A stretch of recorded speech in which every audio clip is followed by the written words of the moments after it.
Okay, we have just finished up week 4 of season 3, which was Tyrannical Storming Raging. I want to start this video by talking a little more broadly about season 3 in general, rather than specifically what I've been doing this week. Firstly, I wanted to give a shout out to Blizzard for getting the crafting economy and creation catalyst pacing right. It feels like those two things are finally working well together at a good pace. The season started, and by week 3 I could guarantee 2-piece on any healer I wanted to play, any alt, and with basically a bit of time playing any character I wanted to get to 2k Raider IO score, and so long as I got lucky with at least one tier piece of gear in my vault, in one of the first 3 weeks of the season I could have 4-piece on any healer I wanted to play. Being able to also throw 2 crafted pieces onto any character I wanted to play has also felt great. It feels like I can finally just pick up a character or an alt, and so long as I play it enough, I don't feel particularly time gated. I can get 2-piece, 4-piece, couple of crafted pieces and start gearing it up quickly. And it feels really nice to be able to pick a spec I want to play, even if I haven't touched it for a whole season, and be able to gear it to a reasonable level without having to step foot into a raid. Secondly, I've only started pushing higher tyrannical keys this week, or now last week. We're getting into the 24-25 range for a couple of dungeons on tyrannical has felt like I've hit a bit of a wall in some cases. Not all dungeons, but some are in particular more difficult than others. On tyrannical, I would have thought it would have been more a Waycrest manor, feeling a little overpowered with 5 bosses on tyrannical week, but funnily enough, that isn't the dungeon. That feels like an outlier at the moment. It's actually the dungeons with ridiculous debuffs or ridiculous group-wide damage. The debuff that comes to mind first is the Chrono Fade in Fall on the Time Lord boss. That thing absolutely slaps on tyrannical, probably needs a tuning pass, but in saying that, it's also what feels like the only mechanic in the dungeon that really is scary. So if that does get nerfed, Fall is going to become like a Black Rookhold, a Taldazar level of free key, it feels like. The big 3 outliers for me on tyrannical have been Throne of the Tides, with the Snake boss or the Naga boss that does the AoE chain damage ability in particular. The second last boss, the Mage in Everbloom, the amount of group damage that goes out during all of the fire phases feels insane. And lastly, Rise. The big hurdle for me this week in Rise keys has been the last boss. It's a fight that has quite a lot of group healing, as well as a lot of movement, a debuff to spell, and during all of that, there's also a couple of mechanics to handle, and then the tank gets slapped around pretty hard. So those 3 dungeons in particular could probably use a tuning pass. They don't feel egregiously out of line, maybe 1 or 2 levels harder than the easy keys. Overall, tyrannical has been less of an issue than I thought it would be in the first few weeks of the season, which has been pretty nice to see. And that has been I think at least in my case, has played a large role in my third point, which is that healing feels fun again. After the disasters that were season 1 and 2 regarding healing in particular, I am really enjoying the fact that this season doesn't have those kind of nightmare bosses, the PTSD inducing bosses that seasons 1 and 2 had. Ruby life pools and not good offensive. Ruby life pools in particular on fortified or tyrannical in season 1 was a nightmare, not good offensive. The Tempest boss on tyrannical gave me PTSD, as well as Herja in Halls of Valor in season 2, and I believe his name is Melandris, the last boss in Court of Stars, also on tyrannical. All of those were extremely stressful encounters to heal, and so far it's nice that season 3 doesn't feel like I have any of those similar bosses. The only one that feels a little bit like that sometimes is the Chrono Fade debuffs on the time boss, like I mentioned, in fall. As for what I've been doing this week, I got 3k Raider IO on my Mistweaver, which means I've started playing many more keys or alt keys with the plan to get a few more, if not eventually all, healers to that same 3k mark, and then I can talk about them and compare them with a little bit more confidence. So after I got my Mistweaver 3k, I started doing quite a few keys on my Holy Paladin to gear it up. And so far, unfortunately, all I really have to say about it is that it feels pretty bad. It's quite interesting to me how different a spec can feel based just on numerical tuning. Holy Paladin is the healer that I was singing praises about in Season 2 after its rework, and now I don't really have much, if any, good things to say about it in Season 3. And that, I think, is purely the result of numerical tuning. I've been trying to add a little bit more depth to the spec rather than just pressing Holy Shock and using an infusion proc on Flash of Light or Holy Light. So I've been trying to play around Veneration a bit more. It can be quite fun to play. It feels good when I crit my Judgment to reset my Hammer of Wrath, especially multiple times in a row. But if I don't crit, it doesn't work, which is a fairly horrible design for a healer. It just isn't dependable. But my takeaway from Holy Paladin this week has been that I feel like I have a lot of buttons on the spec to press, like 10, 15 buttons, but that they all do nothing. Now, I played Holy Paladin a lot earlier in the week, and after thinking about it on and off throughout the week, I have a little bit more, I guess, analysis to add here. It isn't just that I have a lot of buttons that don't feel powerful. I think the biggest problem on Holy Paladin is that I have a lot of buttons that all do the same thing. If I play my Mistweaver, for example, which at the moment I think is an example of a very well designed healing spec, especially in Mythic Plus keys, which is something I never thought I would say, especially in Dragonflight, but the spec has come a long way in the past couple of seasons, and it feels great. And what Mistweaver has is different buttons, but all of those different buttons at least feel like they do different things. From Vivify to Enveloping Mist to Shaylin's Gift to Fist Weaving to Spinning to Win on my Feline Stomp, I feel like I have different buttons that all move health bars in different ways. That is a big part of what makes the spec very fun to play, and I think that's what's missing with Holy Paladin. Now, to give an example, at the moment it really does feel like Holy Shock, Word of Glory, Flash of Light, Holy Light all do the same thing. They all move a single health bar up a little bit. And then I have things like Veneration that's a split AoE heal, and I have Light of Dawn that's an AoE heal, but those also basically just do the same thing. I press those buttons and I see my group's health bar go up a tiny bit if I'm really paying attention, or I press the buttons and I don't notice the health bars move at all. And then I have a bunch of cooldowns that again all do effectively the same thing.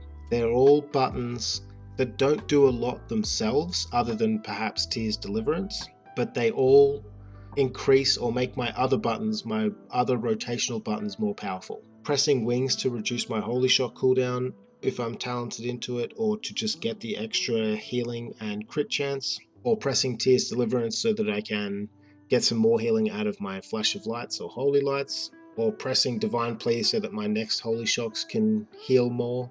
And I think what it does to the spec is it makes me feel like no single mechanic or playstyle is powerful enough to really move health bars. I can't rely on Holy Shock for most of my throughput. I can't rely on my casts like Flash of Light or Holy Light for most of my throughput. I can't rely on my damage dealing abilities like Veneration or Greater Judgment. I can't rely on my Holy Spenders to really move health bars because all of them feel so weak, but all of them, or many of them, also feel like they do the same thing.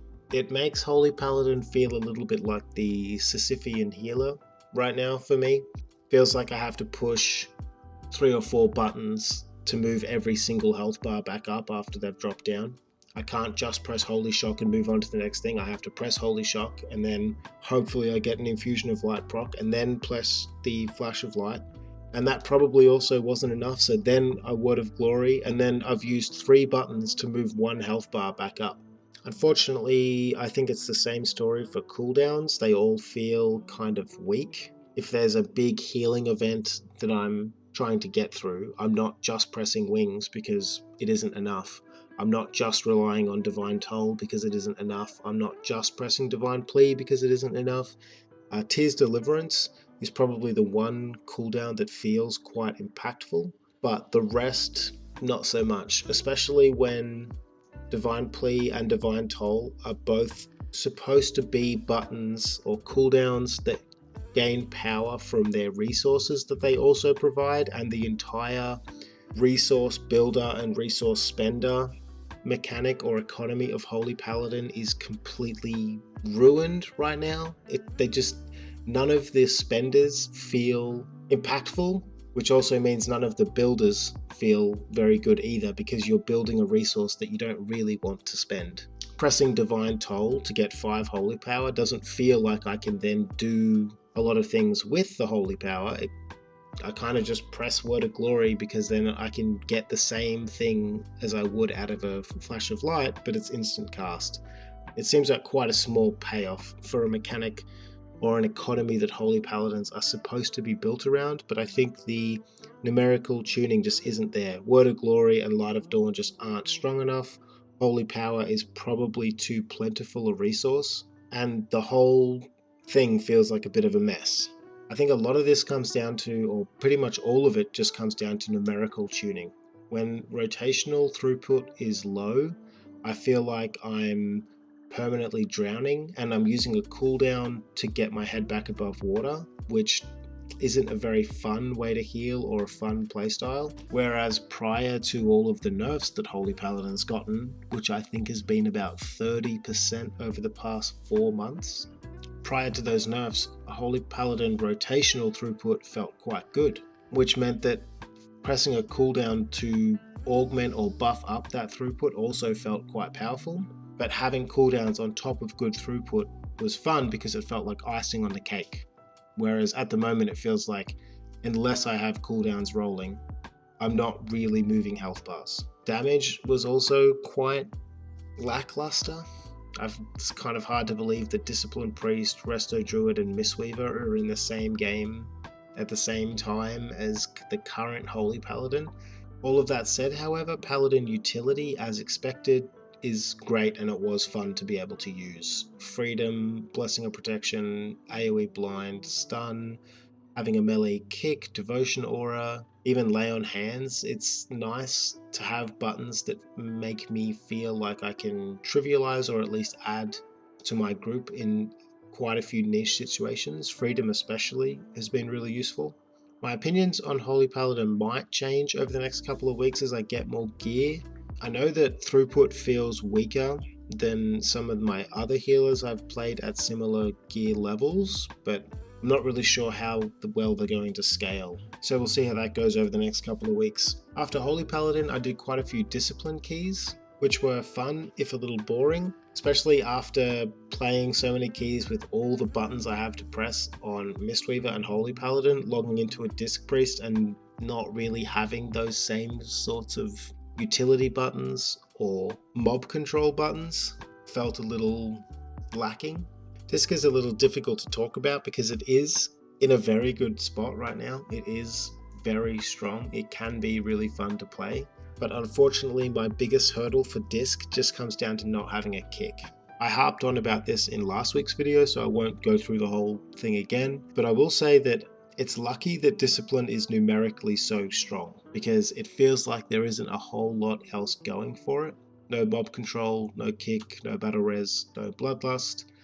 No like OP or niche utility like Freedom or Tiger's Lust or Blessing of Protection, and what can feel like poor defensive options and especially poor mobility options compared to other healers is one of those situations where I play Disc and I handle or I deal with those things. I think about not having all of those things, and I think, well, at least I have excellent throughput because that's all I've got. The Waycrest mana footage that you're watching right now, I think is actually quite a good example of what I'm talking about with discipline, in that I feel like I don't have any way to play the dungeon, I just play the spec. Now, the spec is strong and can be fun, and I think it's easy to look at this footage and see, I think it's an 18 Waycrest mana, tyrannical, 5 bosses, and I think we 3-chest it.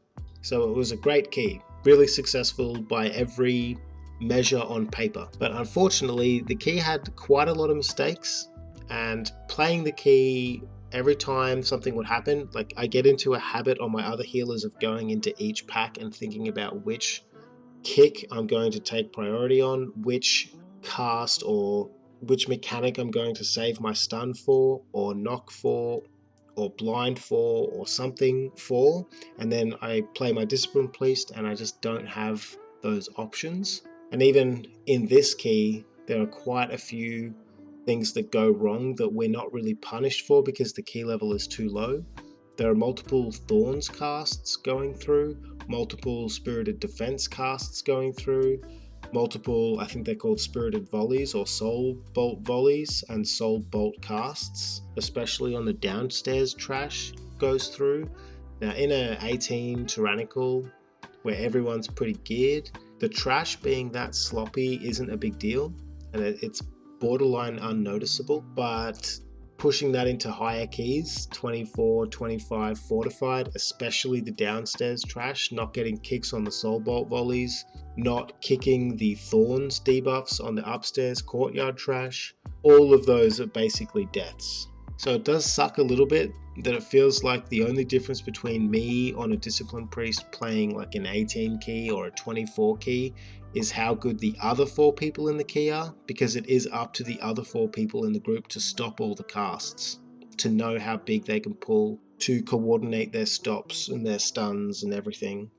And I just sit at the back and do damage. The one nice part about Tyrannical this week on disc has been that it has forced me to think a little deeper and play a little better.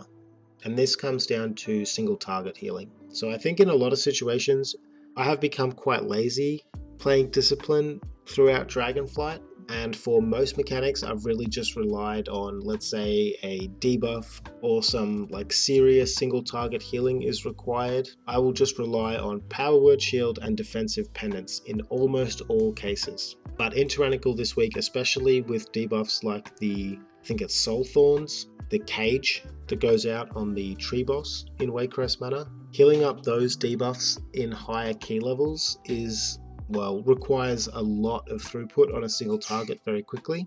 And for that, I've been trying to leverage Harsh Discipline with Radiance to get the extra penance bolts to use defensive penance on the target, which then with Wheel and Woe buffs up the Power Word Shield I press after penance to try and get as much single target healing out of Discipline as I can, because I think that is the aspect of the toolkit that feels the most lacking. Its AoE throughput with the atonement buffs feels fantastic, but yeah, single target has forced me to play a little bit better. So last week when I said Discipline is kind of boring, it doesn't really do much, you just spam a lot of smites, I think that's still true in many situations, but there also is a little bit more depth to it that I've had to lean into this week, which has actually been quite nice. And lastly for this week, I've been trying to get better at preservation, or at least trying to lean into a different playstyle, a different build for preservation and see how it feels. And that is a reversion focused build, or at least a crit focused build. This is something I talked about back on PTR, is effectively Exhilarating Burst. This talent right here, it got buffed at some point during the PTR cycle, I believe. It used to be 220 or 230% effective critical strikes instead of the usual 200, and now it's gone up to 260. The big change that this talent got was actually the 2-piece and 4-piece. The extra living flames that you fire out after your empowered casts procs Essence Burst quite often, which means that this Exhilarating Burst talent is active almost all the time, and this is what I'm trying to lean into. Now, most builds for preservation won't take this, and instead of these 2 points in Exhilarating Burst, they will either take Life Bind or Power Nexus or Time of Need, or even Energy Loop for some mana restore, especially because most builds also don't take Flow State and they take TA instead. Now, TA is, or at least what feels like, almost all of the mana expenditure I have on Preservation, and I vehemently dislike going so I don't play TA for that reason. If TA didn't have a huge mana cost on it, I would play it happily, but the fact that it is a button that I feel like I want to press on cooldown, but it's also a button that makes me go means that it's a talent that I can do without. So I've been playing Flow State instead. I actually think this is a reasonably good talent. This is 10% haste effectively, but action speed. It's 10% everything. Movement speed, casting speed, cooldown recharge rate, everything. So I've been playing Flow State instead of TA. And then with Flow State, I also take Exhilarating Burst. And I've been leaning much more heavily into Reversion. Reversion because the crits extend its duration. It also ticks faster because of Flow State. And it creates a playstyle that I quite enjoy, which is one where I can get a lot of my healing, especially my kind of maintenance healing or even AoE group healing, rot healing, done with Reversion, which then means I can really just sit back and use my empowered casts when I want them. In the coming weeks, in particular, I will be experimenting more with dropping Flow State and maybe taking TA back, maybe even the Nosdormu's teaching talent that makes TA reduce the cooldown of my empowered spells by 5 seconds, and maybe dropping points elsewhere to then take Energy Loop to try and offset my mana problems, or maybe even getting the trinket from Blackrock Hold, or experimenting with other ways of handling my mana with TA.